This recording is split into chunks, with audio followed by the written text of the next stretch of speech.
In studio with me, Hans Mensando, and also joining via Zoom, Oriku and Pafo, just so that we can quickly, in as short a time as possible, delve into it.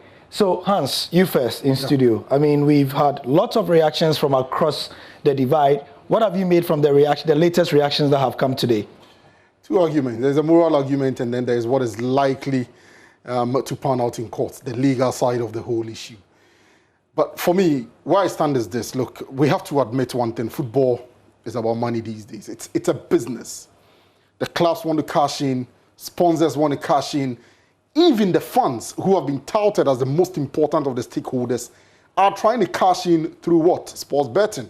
We see where people are putting their money in midweek during Champions League matches, on weekends during Premier League matches. It's all about money on every single level. Okay? Now, Perez makes a very important point, and I have to agree with him. People want to see the best teams play on a regular basis. Look, in boxing, the argument these days is that the best fighters are not facing each other and that the top fighters are avoiding one another. Why should it happen in football? I want to see the top teams play. Manchester United played in the Champions League this season, and they are playing against Istanbul, Başakşehir, and RB Leipzig. What happened to Manchester United and Barcelona, Manchester United, Real Madrid? Those are the games that people want to see. But then again, you allow these plans to go on, and they say that the smaller teams are going to suffer. Well, I mean, in business, everybody looks out for his own interest. If we agree that it's business, if we agree that it's about money, then everybody has to look out for his own interest. I don't know any other industry that says that, well, the big boys in this industry are going to support the smaller ones in that industry. Football is business. Everybody's looking for money in there, to the extent that even the fans are looking beyond just the pleasure that it gives them from their team winning matches and are going into betting. You can't really fault these players for looking for more money.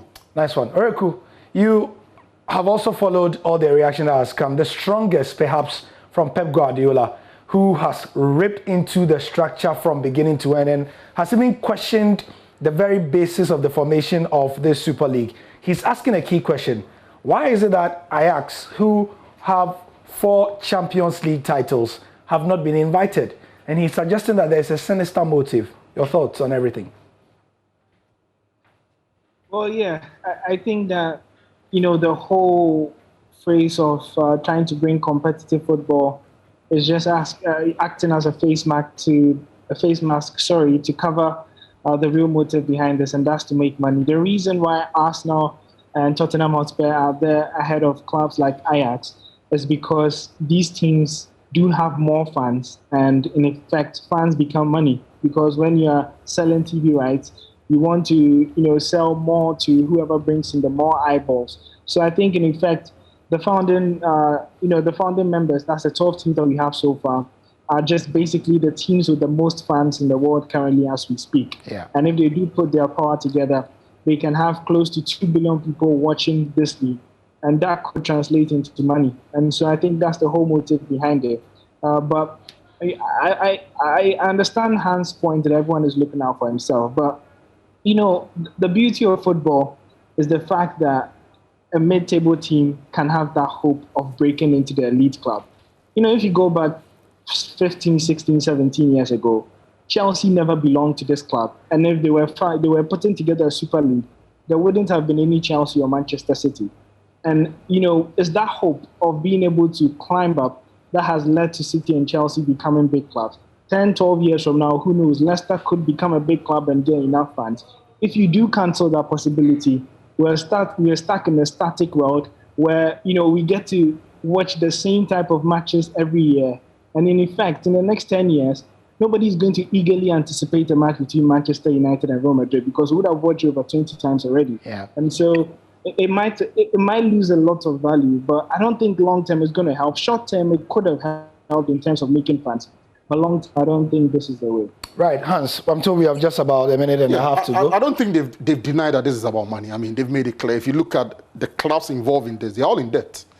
I mean, if you look at Manchester United's debt percentage against, you know, their earnings, about 16%. You have some 6%, some 8% and the likes. So what they've made clear is the fact that they need more money. That is not in doubt. How do we make more money? Is by playing regularly among ourselves. But I also think that once the competition kickstarts, I think that they are going to open it up to a certain caliber of clubs. Ajax, I think, are one of the clubs that would eventually be considered. I am all for it. You see, I don't want UEFA or any other football governing body holding a monopoly over competition. That I don't want. I think that people or other entities should be able to establish competitions within the realms of football. Right. Reku, final 15 seconds. Do you think the Super League will happen?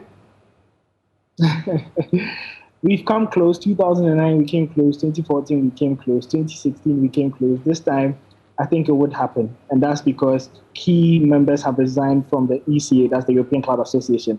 And they already have a financier.